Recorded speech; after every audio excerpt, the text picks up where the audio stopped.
नमस्कार, स्वागत है आप सबका फिर से मेरे चैनल में। सब्सक्राइब करना ना भूलिए। आज बात करते हैं एक बहुत तेजी से उभरे हुए राजनेता की, जी श्री अरविंद केजरीवाल की।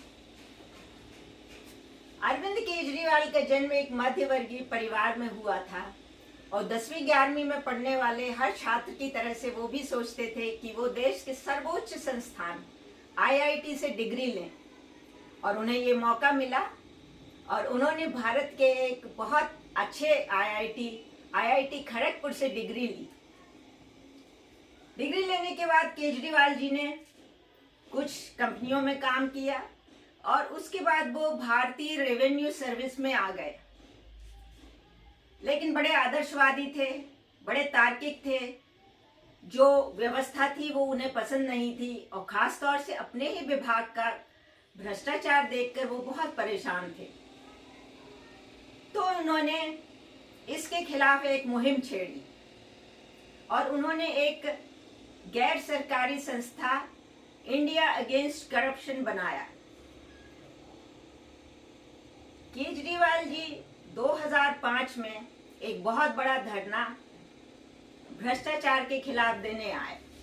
उन्होंने देखा कि भारत के पार्लियामेंट और विधानसभाओं में ज्यादातर MP MLA ऐसे आते हैं जो आपराधिक पृष्ठभूमि के होते हैं। उन पर रेप के चार्ज होते हैं, मर्डर के चार्ज होते हैं, दूसरे की जमीन हड़पने के चार्ज होते हैं और बहुत सारे चार्ज होते हैं उनके ऊपर इस तरह से।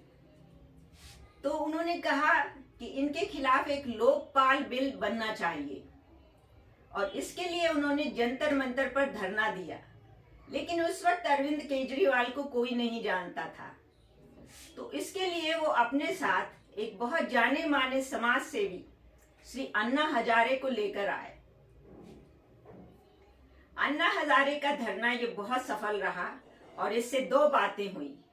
एक तो अन्ना हजारे के होने से इसको भरपूर मीडिया और न्यूज का कवरेज मिला और दूसरी बात थी कि अरविंद केजरीवाल की एक खास टोपी, सफेद रंग की टोपी जिस पर लिखा था मैं आम आदमी हूं, बहुत ज्यादा फेमस होगी। खैर, अन्ना हजारे ने भूख हड़ताल की और बड़ी ईमानदारी और बड़ी लगन के साथ इस मुहिम का हिस्सा बने वो, और सरकार को फिर एक लोकपाल विधेयक लाना ही पड़ा। 2005 के बाद, लगभग 6 वर्ष के बाद, अरविंद केजरीवाल अभी भी व्यवस्था से संतुष्ट नहीं थे, तो उन्होंने एक पार्टी बनाई, आम आदमी पार्टी। आम आदमी पार्टी ने 2013 में दिल्ली का विधानसभा चुनाव लड़ा और सारे विशेषज्ञ और सारे जो न्यूज एनालिसिस के पंडित होते हैं वो भौचक के रह गए जब केजरीवाल 28 सीटें जीत गए। एक नई बनी हुई पार्टी दिल्ली में 28 सीटें जीत गई और कांग्रेस की मदद से उन्होंने सरकार बनाई। लेकिन वास्तव में उस वक्त उन्हें इतना आशा नहीं थी, उन्हें सरकार चलाने का और विभागों के कामकाज करने का कोई ज्यादा अनुभव नहीं था। इसलिए केजरीवाल जी ने सिर्फ 49 दिनों में त्यागपत्र दे दिया।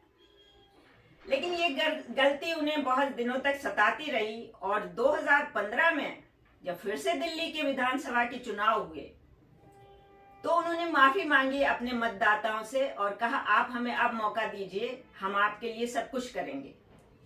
मतदाताओं ने उनका फिर से विश्वास किया और ऐसा विश्वास किया कि इस बार वो 70 में से 67 सीट्स जीते। उसके बाद 2020 में भी यही कहानी दोहराई गई और वो 70 में से 62 सीटें जीती। अरविंद केजरीवाल ने बहुत सारे काम किए क्योंकि वो एक इंजीनियरिंग बैकग्राउंड से आते थे, इसलिए उनका वैज्ञानिक तरीका था। लोगों की समस्याओं को वो बड़ी अच्छी तरह से सुलझाते थे, वो उनको समझते थे। उन्होंने गरीबों की बस्तियों में और कम आय वर्ग के लोग जहाँ रहते हैं, बहुत से लोग इकट्ठे रहते हैं, वहाँ पानी की अच्छी व्यवस्था की। अगर पानी नहीं आता था तो उन्होंने टैंकर से पानी भिजवाया और साफ पानी की व्यवस्था के लिए उन्होंने बहुत ही प्रभावी और ऊंचे दर्जे के वाटर फिल्टर लगवाए, जो कि गरीबों की बस्तियों में बहुत थोड़ी थोड़ी दूर पर थी।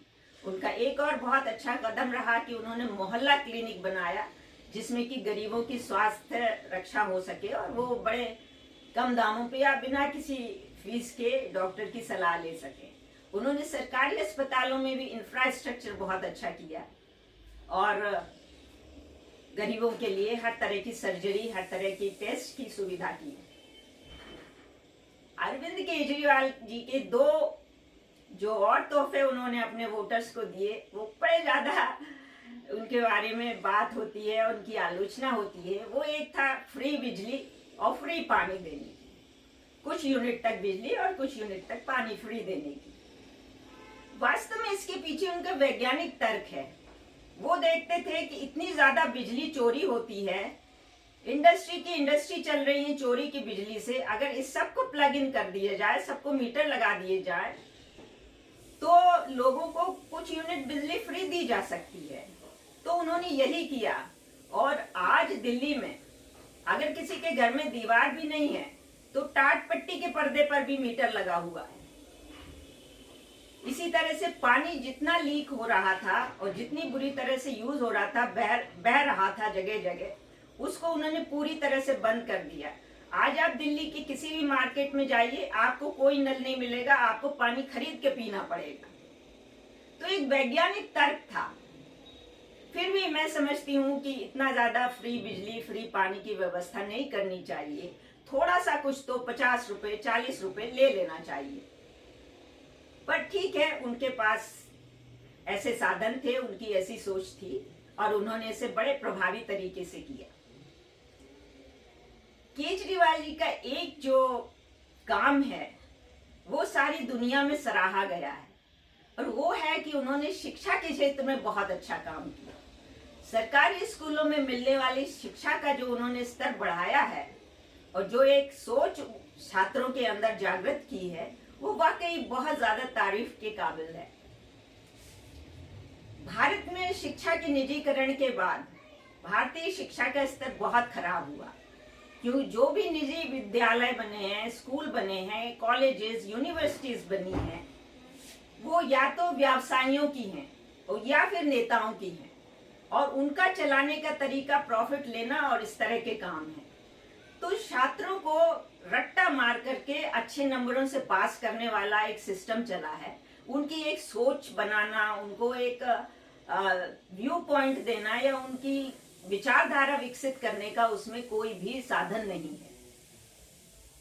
तो ये जो उनका काम है शिक्षा के क्षेत्र में किया गया, स्कूलों में, सरकारी स्कूलों में बहुत उच्च कोटि की शिक्षा, ये एक बहुत अच्छा काम है और इसकी सराहना ट्रंप की पत्नी मेलानिया ने भी विशेष रूप से उनका विद्यालय देखने के लिए दिल्ली में अनुरोध किया था और उसके बाद न्यूयॉर्क टाइम्स ने भी उनके विद्यालय केजरीवाल के शिक्षा के उसका काफी प्रशंसा की है और उनके इस कदम की काफी सराहना की है और ये सच्चाई भी है।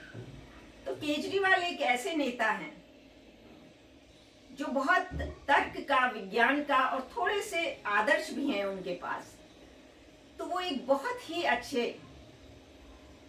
विपक्ष के नेता बन सकते हैं, क्योंकि सत्ता पक्ष कितना भी अच्छा काम कर रहा हो, उसके साथ उतना ही अच्छा एक विपक्ष का नेता भी होना चाहिए जो उससे सवाल कर सके। वो कई बार ऐसे सवाल पूछते हैं जब सत्ता पक्ष को भी अपने बही खाते, अपनी डायरियां खोल के जवाब ढूंढने पड़ जाते हैं। तो मैं चाहती हूँ कि हम सभी चाहते हैं कि अच्छे सत्ता पक्ष के साथ एक बहुत अच्छा विपक्ष का नेता भी होना चाहिए।